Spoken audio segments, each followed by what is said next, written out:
Welcome to the Personal Computer Show. Today is October the 9th, 2019. I'm Hank Key and my colleague is Joe King. Do you know who has your personal data? Do you know how Facebook, Google, and Amazon and the other big tech companies are using your personal data?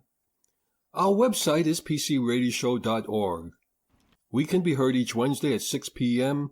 Eastern Time, prn.fm, streaming on the Internet. Podcasts of the program is available on prn.fm on the Internet and pcradioshow.org. To listen to the live program on the telephone each Wednesday at 6 p.m., the number is 641-793-7091. You can leave me a message if you have any questions or comments at hank@pcradioshow.org. In the headlines, Supreme Court allows blind people to sue retailers if their websites are not accessible. The Supreme Court cleared the way Monday for blind people to sue Domino's Pizza and other retailers if their websites are not accessible. Attackers are utilizing hacked websites that promote fake browser updates to infect targets with banking Trojans. Consumer Reports hidden cable TV fees may cost you $450 extra annually.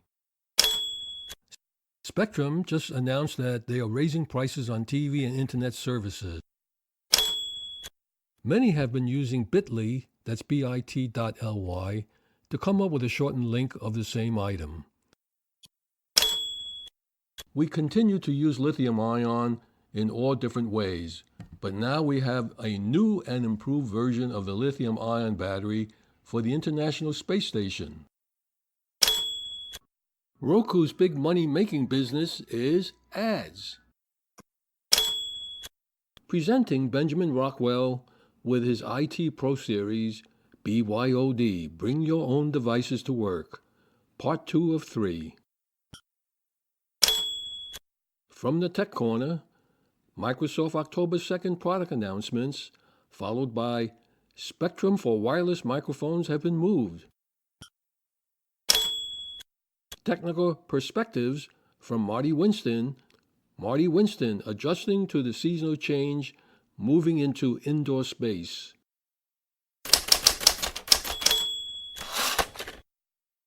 Supreme Court allows blind people to sue retailers if their websites are not accessible. The Supreme Court cleared the way Monday for blind people to sue Domino's Pizza and other retailers if their websites are not accessible. In a potentially far-reaching move, the justices turned down an appeal from Domino's and let stand a U.S. Ninth Circuit Court of Appeals ruling holding that Americans with Disabilities Act protects access not just to restaurants and stores, but also to the websites and apps of those businesses. Guillermo Robles, who is blind, filed suit in Los Angeles 3 years ago and complained he had been unable to order a pizza online because the Domino's website lacked the software that would allow him to communicate.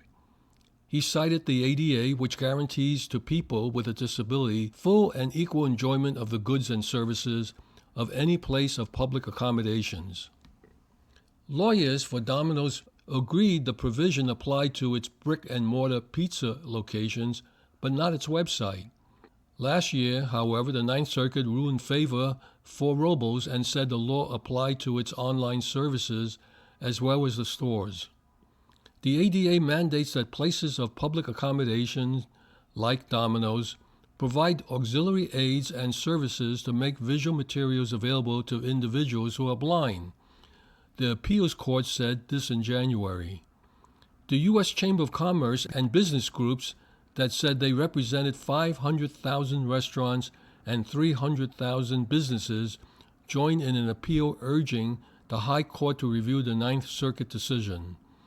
They complained of a tsunami of litigation and worried that judges nationwide would see the appeals court's decision as imposing a nationwide website accessibility mandate. But without comment or dissent, on Monday, the High Court said it would not hear the case of Domino's Pizza versus Robles.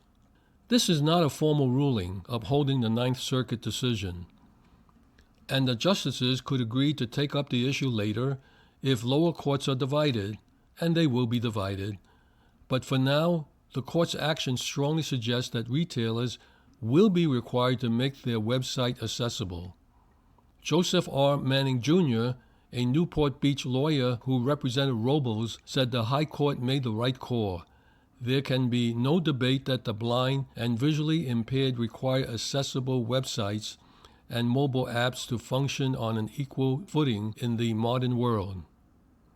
Mark Whitley, president of Easter Seal of Southern California, praised the High Court for supporting the values the ADA was built upon.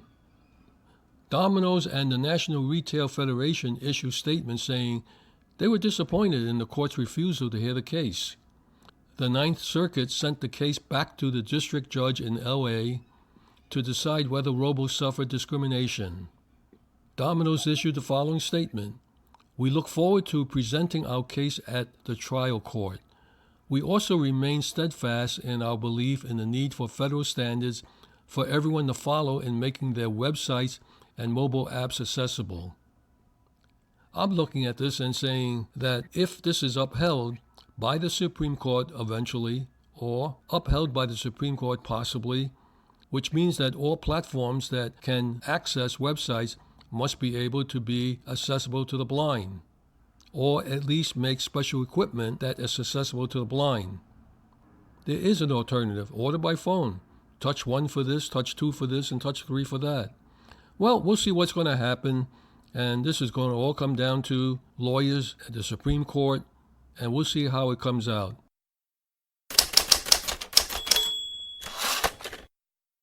Attackers are utilizing hacked websites that promote fake browser updates to infect targets with banking Trojans. In some cases, post-exploitation toolkits are later executed to encrypt the compromised network with ransomware. Between May and September of this year, FireEye has conducted multiple incident response cases where enterprise customers were infected with malware through fake browser updates. Hacked sites would display these fake updates through JavaScript, alerts that state the user is using an old version of a web browser and they should download an offered update to keep the browser running smoothly and securely. When the update button is clicked, the site will download either an HTML application, JavaScript, or zip archives with JavaScript files. When the downloaded files is executed, a malicious script would be launched that gathers information about the computer and sends it back to the attacker's command and control server. The server would then respond with another script that would be executed on the victim's machine to download and install malware. The researchers at FireEye state that they observed malware being installed on the victim's machines. The backdoor and banking Trojan payloads described have been identified, and the strategy behind the selective payload delivery is unclear. However, the most prevalent malware delivered during this phase of the infection chain were the variants of the dry DEX backdoor.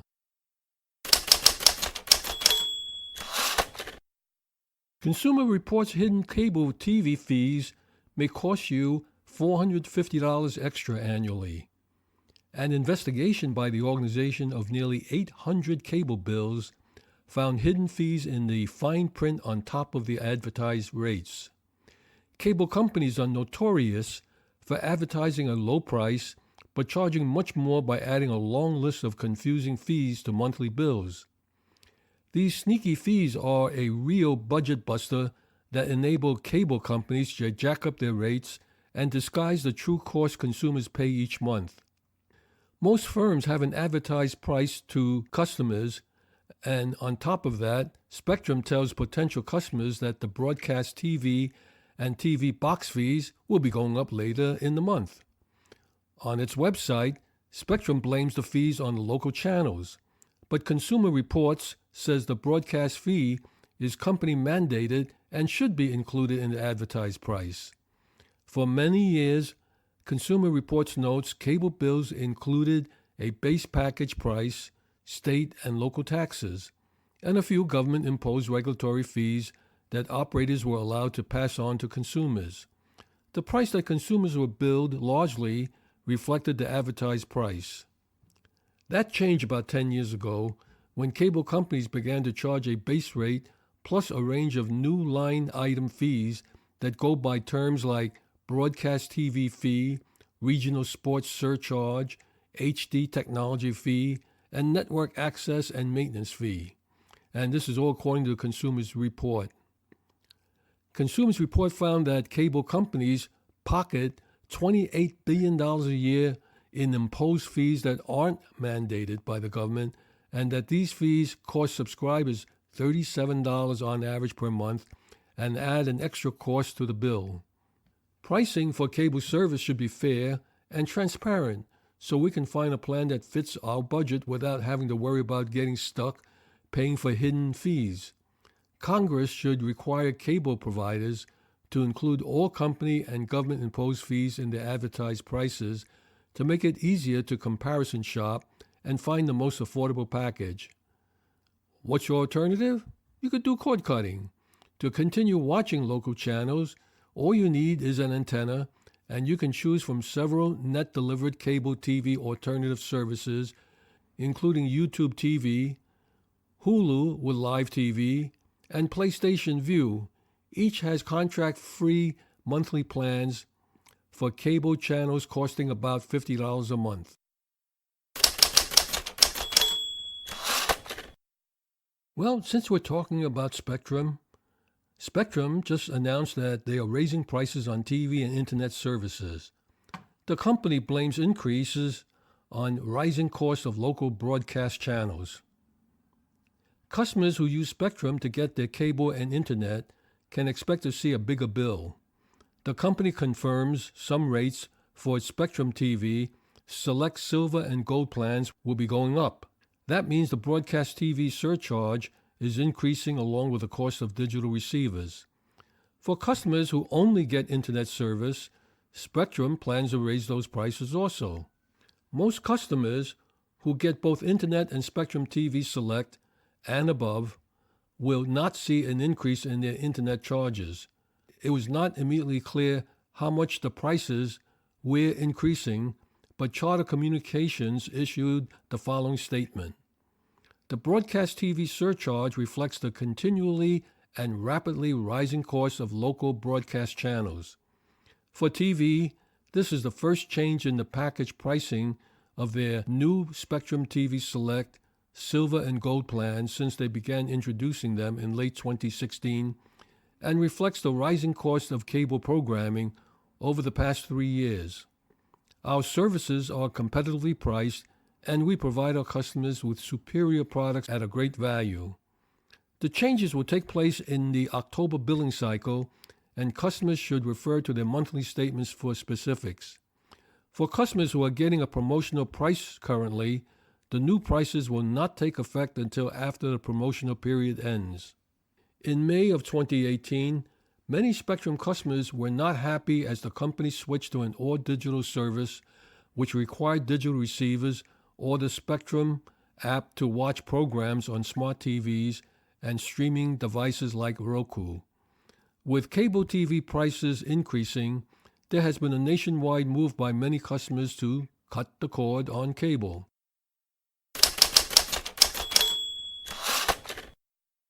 Oftentimes, you want to send a URL link on a particular news item. The URL may be a very long length and it seems to run on endlessly. Many have been using bit.ly, that's bit.ly, to come up with a shortened link of the same item. Bit.ly is a free service for shortening URLs or web addresses. This is really useful for sharing links on Twitter, Facebook, or anywhere you want to post a short message. Bit.ly offers more than just URL shortening, and you can also get statistics on the performance of the links you have shared. Then there's also Pastebin, which is a website for pasting information online and is a useful way to quickly share text, code, or other data online. For example, instead of pasting dozens of lines of code in a chat room, you can paste a single link of what you want someone to see in the chat. Well, like anything else, you have a malicious group now that uses a shortened URL that now contains malware. A malicious campaign targeting corporations from all over the world was observed while using a combination of pages hosted on Bitly, Blogspot, and Pastebin to deliver Azorout and RevengeRat malware. The command and control storage infrastructure used by the campaign dubbed Master Mana by Pavilion, researchers who spotted it allows the threat actors behind the attack to conceal malicious traffic from security solutions. Based upon exhibiting tactics, techniques, and procedures, they have associated with moderate confidence of this malware to the Gorgon Group, a well-known group active for numerous years and attributed with multiple ongoing malicious campaigns. This group is a state-sponsored hacking group with connections to Pakistan since at least 2017. The group is known to have been behind various cybercrime and cyber espionage attacks, including but not limited to campaigns targeting government entities in the United States, Europe, and Asia. This operation, which began as early as December of last year, appears financially motivated given the seemingly indiscriminate targeting of business email addresses via phishing and inclusion of specific functions to steal information associated with cryptocurrency wallets. So if you happen to see a shortened URL and it's from someone that you don't know who it is, avoid it.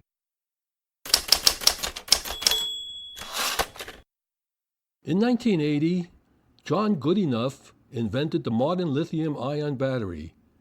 Working at Oxford in 1980, he and his colleagues invented the rechargeable lithium-ion battery, the bedrock of most of today's electronic devices. It's been almost 40 years and we still have not found an alternative to lithium-ion. We continue to use lithium-ion in all different ways, but now we have a new and improved version of the lithium-ion battery for the International Space Station. NASA astronauts Christina Koch and Andrew Morgan worked outside the International Space Station this past Sunday. The astronauts kicked off the first of 5 spacewalks to replace old batteries at the International Space Station. Christina Koch and Andrew Morgan removed 3 old batteries and installed 2 new ones delivered just a week ago, getting a jump on future work. These new lithium-ion batteries are so powerful that only one is needed for every 2 old batteries. Awesome work today. We have made great progress, Mission Control radioed. And Koch replied, "It's been a wonderful day. We look forward to the rest of the series." By the way, these are not AA or AAA size batteries. Koch and Morgan will venture back out Friday for more battery work 250 miles up in space. These batteries are 400 pounds. The 400-pound batteries, half the size of a refrigerator, are part of the space station's solar power network. Astronauts have been upgrading them since 2017 and are now more than halfway done. The old ones are 10 years old. The new ones are expected to last until the end of the space station's life, providing vital power on the night side of the Earth. These latest battery swaps are especially difficult given the extreme location on the station's sprawling frame. It's too far for the 58-foot to reach, forcing astronauts to lug the batteries back and forth themselves. That's why so many spacewalks are needed this time to replace 12 old nickel-hydrogen batteries with 6 new lithium-ion versions.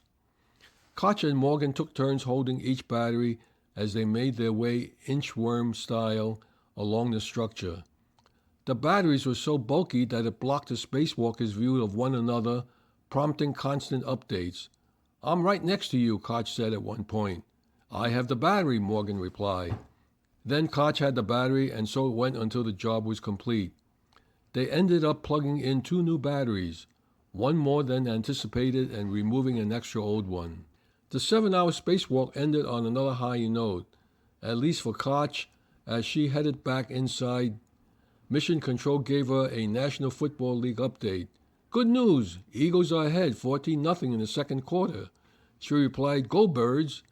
The Philadelphia Eagles routed the New York Jets 31-6. NASA plans to wrap up the 5-battery spacewalk this month, followed by a Russian spacewalk. Then 5 more U.S. Italian spacewalks will be conducted in November and December to fix a key science instrument. NASA is calling it a spacewalk bonanza. This unusual crush of spacewalks will feature the first all-female spacewalk by Koch and Jessica Meir later this month. Koch is 2/3 of the way through a more than 300-day mission. It will be the longest single space flight by a woman. Roku's big money-making business is ads. No surprise at all. What is Roku? Simply put, Roku allows you to watch free and paid video content on your TV via the internet.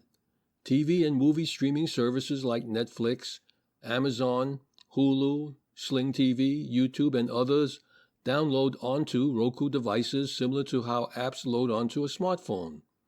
Everybody loves a Roku. Starting at $30, these little widgets turn any TV into a smart TV and offer pretty much any streaming channels you ever wanted in one place. You'll also see a lot of ads thanks to your Roku device if you have a TV running on the Roku operating system. You'll also see some new interactive pop-up ads now. The new active ads are part of the Roku TV OS 9.2, which rolled out last week. The Hawks at Cord Cutters News recently spotted the ads showing up during commercial breaks on cable and antenna TV programming.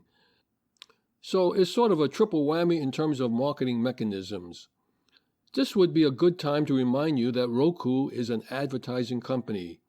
Yes, it does sell set-top boxes and TV software and more recently speakers.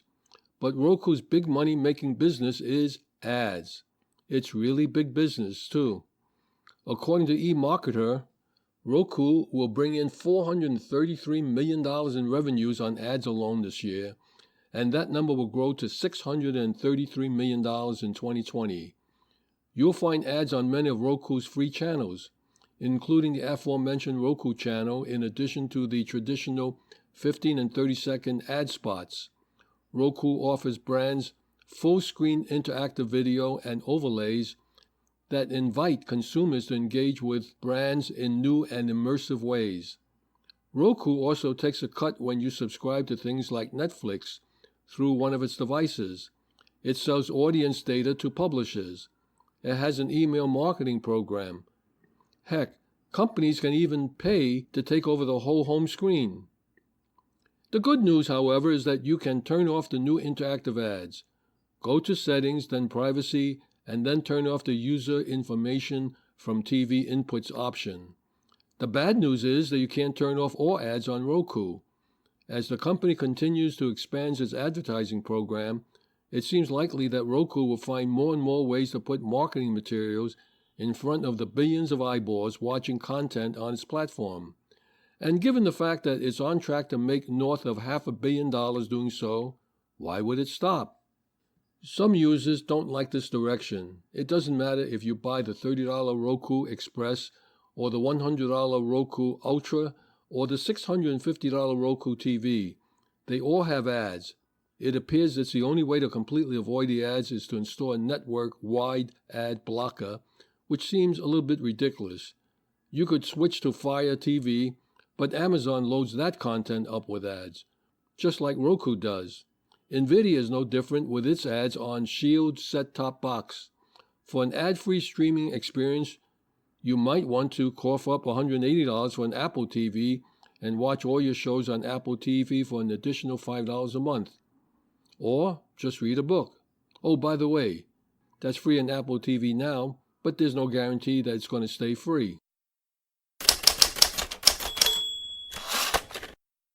Presenting Benjamin Rockwell with his IT Pro Series, BYOD, Bring Your Own Devices to Work, Part 2 of 3.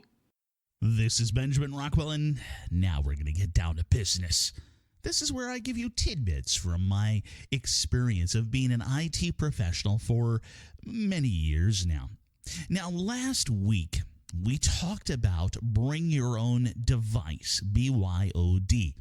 Now, the BYOD concept originally, as I experienced it, was with a commercial real estate brokerage where all of the employees, independent contractors, whatever we want to call them, they had to bring their own computers. Now, this was something that was quite unheard of back then and even today, but that was how the company ran their business, and I had to enforce that. All fine and dandy. Now, we move forward for me just a few more years. I went into a large oil and gas exploration company, the largest in the world, and I worked for them for about 6 years. Now, BYOD was not a foreign concept for me, but it was a foreign concept for a number of other people there. We supported the BlackBerry device. So this was actually the precursor to the BlackBerry phones that have come and gone since then. So we had to support those. We did not support any of the other devices. Ironically, a number of years before, I had originally, and I still was, in the Palm OS ecosystem. The Palm OS, the 3Com Palm Pilot, led way to many other different variations of hardware and increasingly better software. It's something that some people say might eventually happen to either the Android ecosystem or the Apple ecosystem as something amazing comes along. But that's another story for another day. So there I was at this oil and gas exploration company, and I had dealt with the Palm OS for a number of years. Since almost its inception, I dealt with one of the original 3Com Palm Pilots that was actually rebranded by a company called Franklin. They're the day planner folks. And it was great. It was exciting. It was fun. And I enjoyed that system. So we unofficially... Well, even officially, we didn't support it at all. But somebody reached out to me, and we eventually, unofficially supported the 3Com and later iterations of the Palm OS system because we had somebody with experience with it. Yeah, that would be me. Now, what that falls under is a term that it's kind of an obscure term. It's personally owned, company enabled. What does that mean? Personally owned, company enabled. That means that you and I might own a device like not so much the Palm OS systems anymore, but we might have an iPhone or we might have a Samsung phone, and we bring it into the company, and the company then says, here's some software we're going to put on there.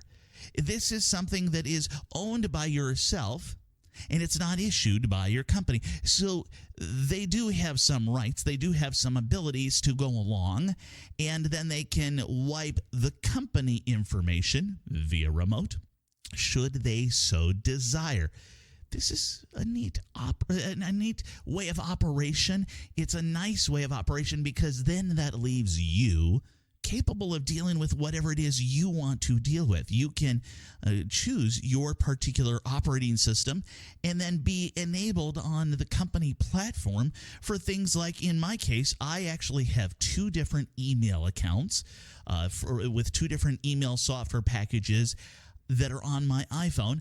All of that for business. I also have an RSA token. That's a 2-factor authentication item, and that's just a piece of software that sits on my smartphone, and it allows me to utilize the VPN. It allows me to go ahead and I press a button. It gives me some numbers, and I key in my own special numbers and those numbers together, and I get onto the network. I get to also add in a few other different applications that go along with that. So I can do Skype, and I can do some various minor network operations, different things that I might have to deal with the company with. So this extends in a number of different directions, but it's fortunate that I get to bring what I want.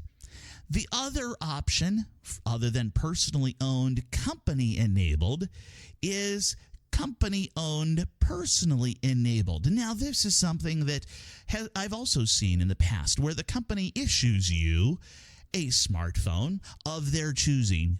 They own that smartphone. That smartphone must be returned upon your separation from the company to the company. That is because they then control all of the data. They control everything that's going on that. However, they do say under their policies, like, you can use this. It doesn't cost us a whole lot for you to make phone calls on this. It doesn't cost us any more for you to put on your own email system and to share the email back and forth. You are able to do what you wish on this smartphone, and we grant you permission. We allow you to do this out of the kindness of our hearts. Well, it's not so much kindness, because they then get to dictate, you are using an iPhone. You are using this particular iPhone. Everybody uses this particular iPhone. We update all of them at the same time, so they're always on the same operating system. And that actually reduces overhead. That reduces the amount of different bits and pieces of knowledge that the technicians have to have in order to support you and your device on their network. Either way, companies work with this, and they do a good job with it. Next week, I'm going to cover all of the different bring your own device issues that are still occurring. This is Benjamin Rockwell. Back to you, Hank. Thank you, Benjamin.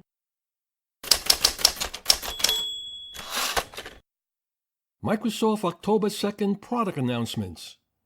There was the Surface Neo, Surface Duo, and, yes, Windows 10X. With the Surface Neo and Duo, Microsoft may finally give its fans what they've been asking for, a dual-screen tablet and a Surface phone. At the Microsoft Surface event, there was a bevy of new laptops and accessories. A sneak peek at the two foldable devices provoked the biggest reactions. The Surface Neo, which features two 9-inch displays that meet at a hinge in the middle, and when it's extended, it has a 13.1-inch diagonal display. It folds all the way back, giving the hinge a 360-degree range of motion. This Surface Neo feels like a Microsoft device.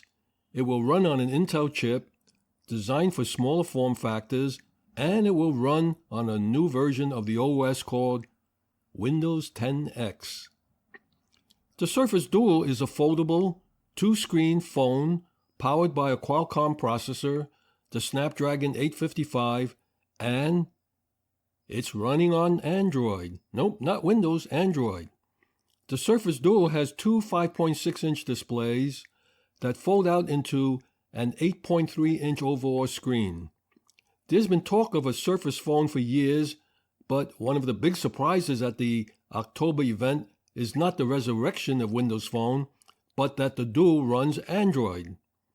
Microsoft is partnering with arch-rival Google to deliver the dual-screen device. And most shocking of all, the presentation first look at the upcoming Surface Duo show a home screen sporting a Google search bar. Microsoft is coming out with an Android phone.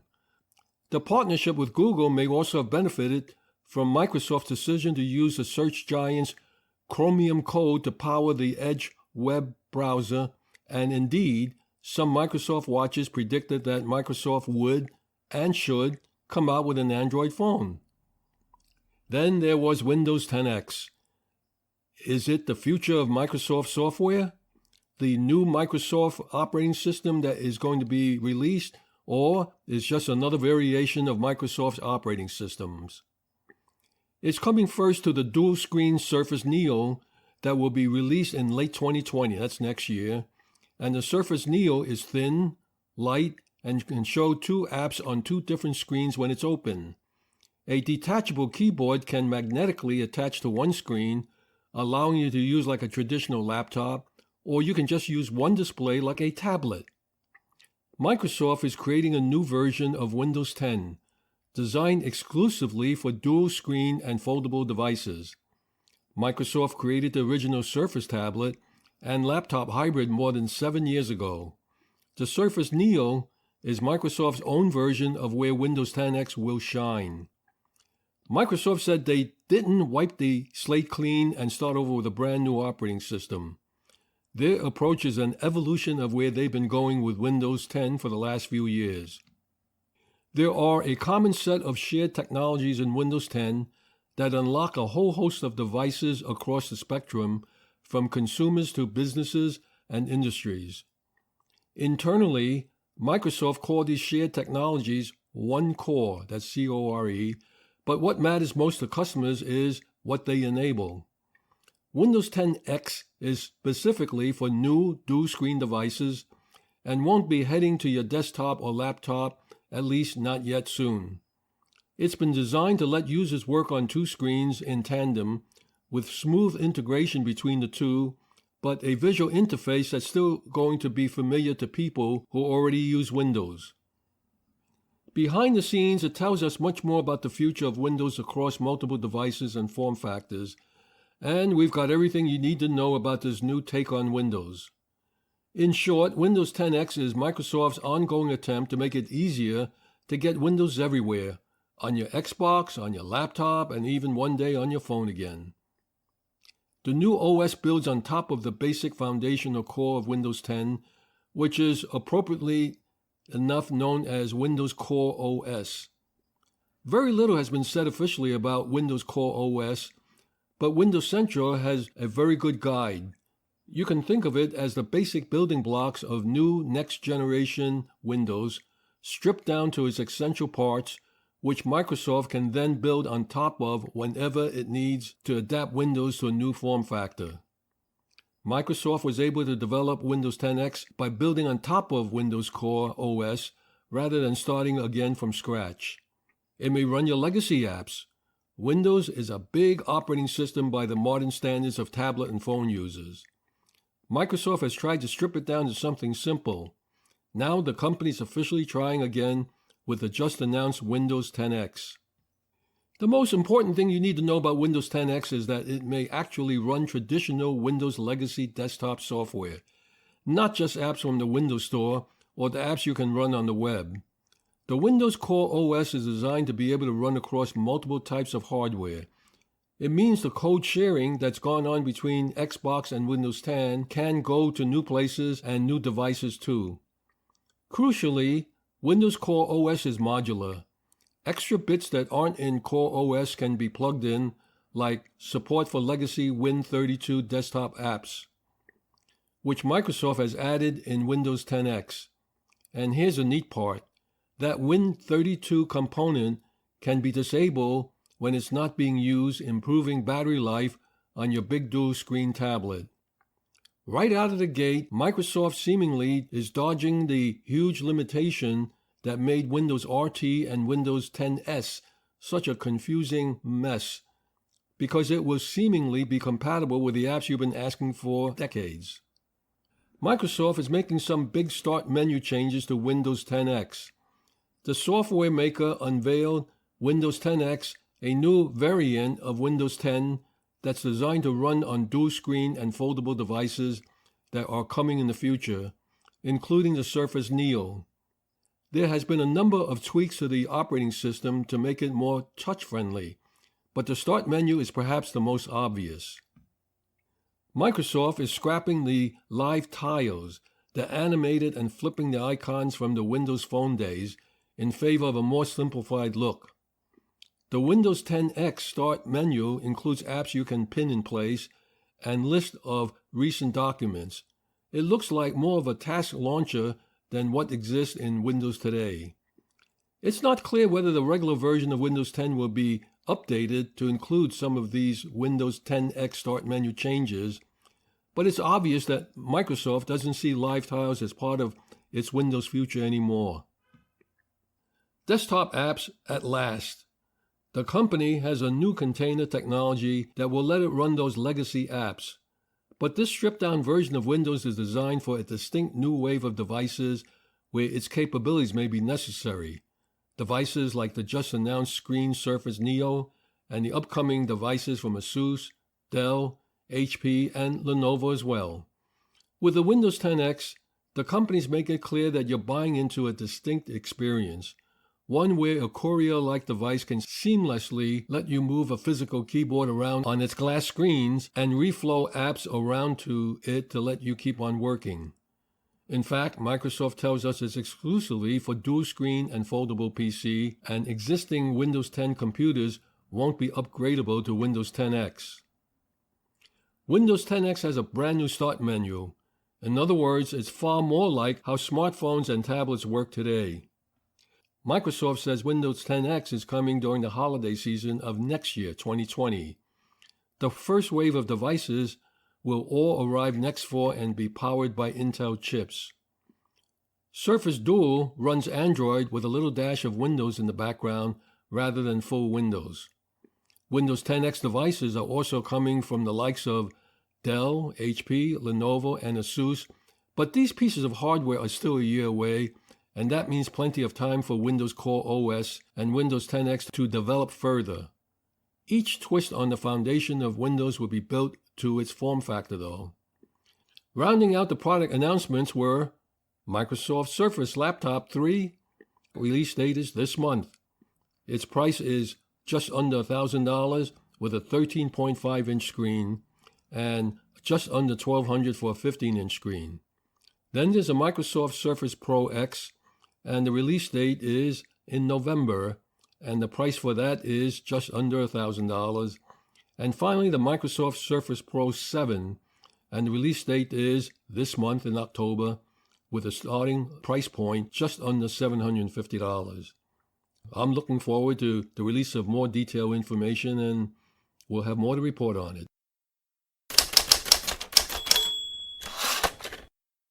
The wireless mic systems used by countless schools, churches, theaters, and other venues are about to become obsolete, all because the telecom companies muscled in.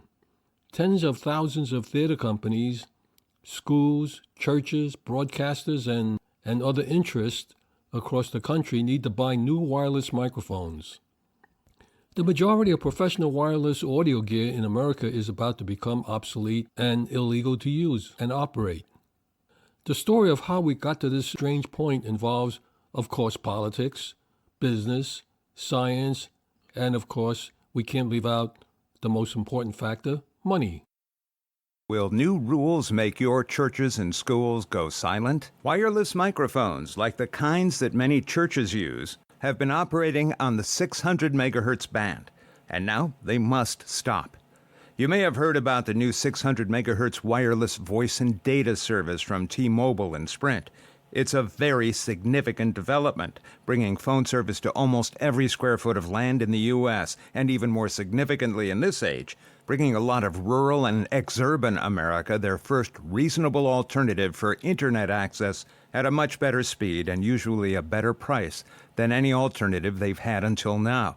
The Federal Communications Commission, Fox Charlie Charlie for some radio operators, or FCC for short, the FCC did some juggling of TV channels a few years ago, which changed the availability of some UHF frequencies. The 600 megahertz wireless mic frequencies we're talking about were sold at auction in April of 2017, so it's a long-done deal. And the reallocation of those frequencies was approved. Users of 600 megahertz wireless mics and in-ear monitors and other radio links will have to stop using those frequencies at the very latest by July 13th, 2020. But there's a gotcha. The FCC regulations also state that these old users are not allowed to interfere with the new signals on those frequencies. So in fact, because T-Mobile is already rolling out their 600 megahertz service, time's up. Churches and houses of worship are not the only users being affected. Wireless mics, in-ear monitors, and other wireless gear on 600 megahertz, specifically 614 to 698 megahertz, all need to be replaced with products on other frequencies. Some of the other users include education, healthcare, some industrial and commercial applications, and some contractor and architectural services. My own wireless microphone system, now mine specifically is on 2.4 gigahertz, not 600 megahertz. Mine is made by Audio-Technica, who also made products for the 614 to 698 megahertz frequencies that are now being disallowed, so I checked with them. They developed a fourth generation of their 3000 series wireless system designed to avoid the forbidden frequencies. These are frequency agile, meaning they can hop around the band, and they're true diversity systems, meaning they communicate 2 ways at a time for a more solid wireless connection. These new systems can be configured to duplicate the elements of existing installations with combinations of handheld mics, body pack mics, lavalier mics, and companion receivers. For facilities that need to have multiple wireless microphones operating at the same time, there are separate products on the DE2 frequency band from 470 to 530 MHz and on the EE1 band from 530 to 590 MHz. Any one system has a 300-foot range. But I also want to note some advice from an expert at Audio-Technica. If possible, a wired microphone system will always offer better quality and reliability than a wireless mic system, and a very long microphone cord can offer the same mobility at a fraction of the cost. So, your church or school may have to stop using their existing wireless microphone systems if they're on those 600 megahertz frequencies. High-performance replacements, like the Audio-Technica 3000 series 4th generation products, are available today, literally tomorrow, using Amazon Prime. And if possible, transitioning to wired microphones may provide even better results at a lower price. I'm Marty Winston, helping you know tech. Marty Winston, adjusting to the seasonal change, moving into indoor space.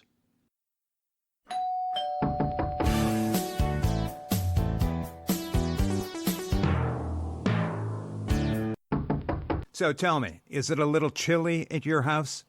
Did you get your Halloween decorations up yet? And of course, as soon as that's over, you want to take those down and put them away, then put up your Thanksgiving decorations, or maybe just jump right into Christmas or its December companion holidays. All of that is just decorations and maybe a few lights, but it all has to come out of somewhere, and it all has to go back somewhere, right? Let me ask again. Is it a little chilly at your house? Are you keeping the windows shut more than you did a few months ago, spending less time outside, kind of snuggling into the insides of the house the way you'd snuggle into a warm blanket?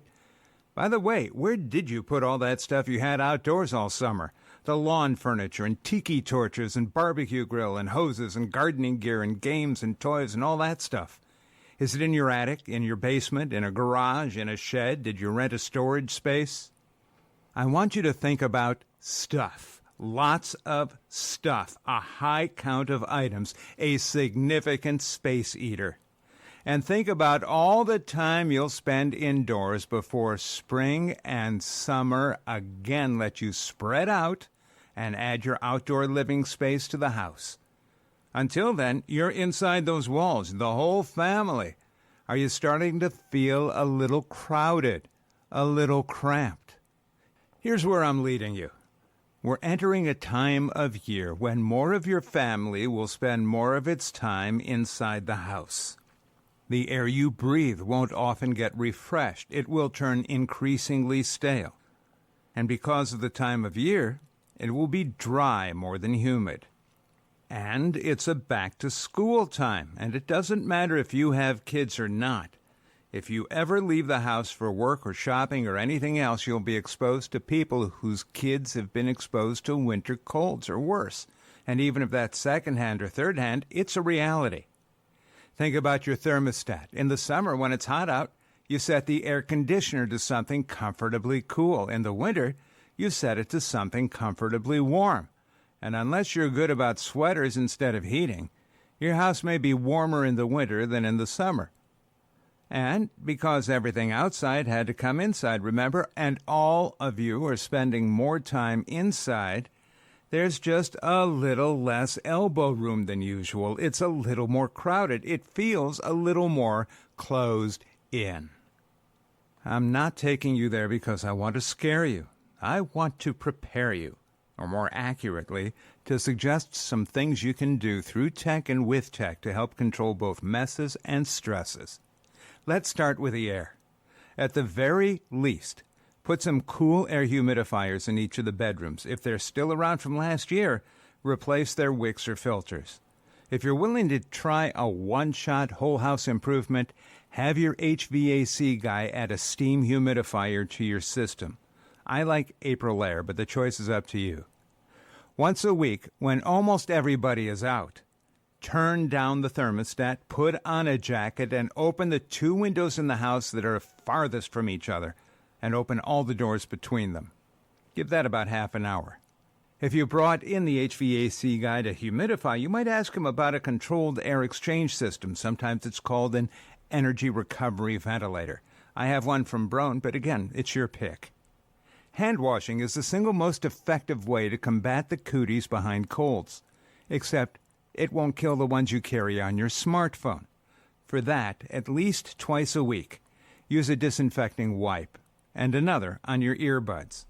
But now let's talk about your bigger tech gear. TV sets. Their screens and cases will attract more dust than usual, so once a week, wipe them down. Use one of those disinfecting wipes on the remote controls, and make sure it's plugged into a surge protector that's less than 3 years old. PCs, same notes about dust. If it isn't a notebook, then once a month, open it up and use the vacuum and a blower to get the dust out of its innards. Use disinfecting wipes on the keyboard, on your mouse, and on your headset.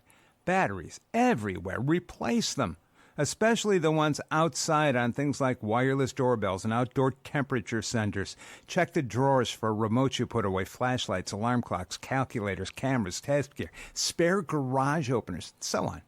Make sure you hit all the smoke alarms. Don't forget the wall clocks, digital thermometers, digital picture frames, and that kind of thing. Get at least a vacuum, maybe a steam cleaner if you have one, and spring a little fall cleaning on the chairs you sit on most.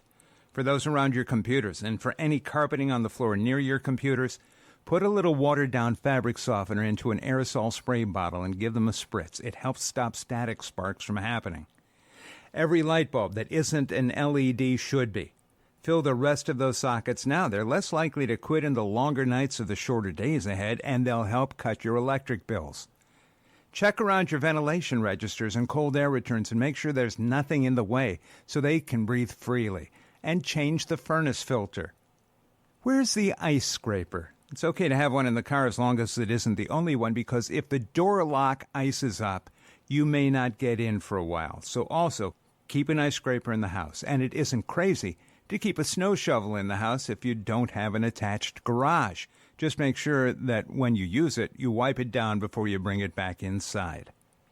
Did you turn off the indoor valves to your outdoor water spigots? Did you cover the barbecue grill and anything else you had to leave outside? And listen, about all those holiday decorations, whatever you keep them in, use a spare plastic trash bag to keep the decorations inside that box or whatever, and that will help keep unexpected indoor water from ruining them.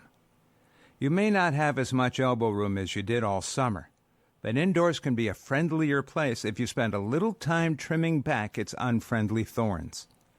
We'll get a little scarier next time when I talk about trick or treating with tech, and also with tech.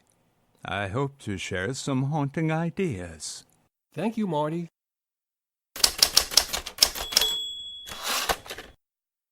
Computer club meetings in the New York, New Jersey, and Connecticut tri-state region.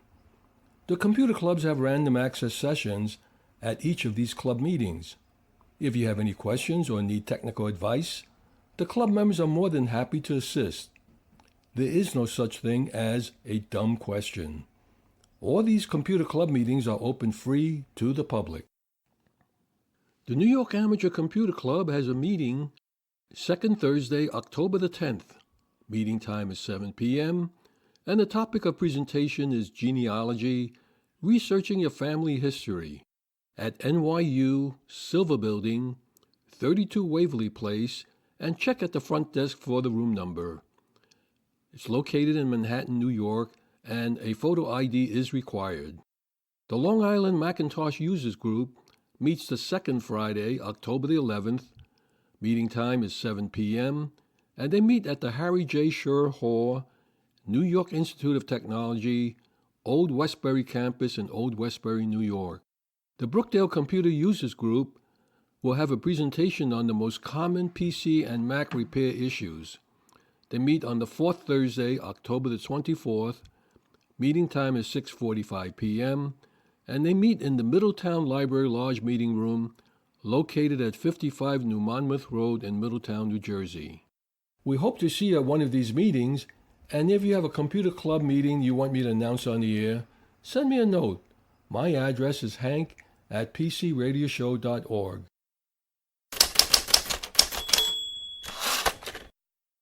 Our website is pcradioshow.org.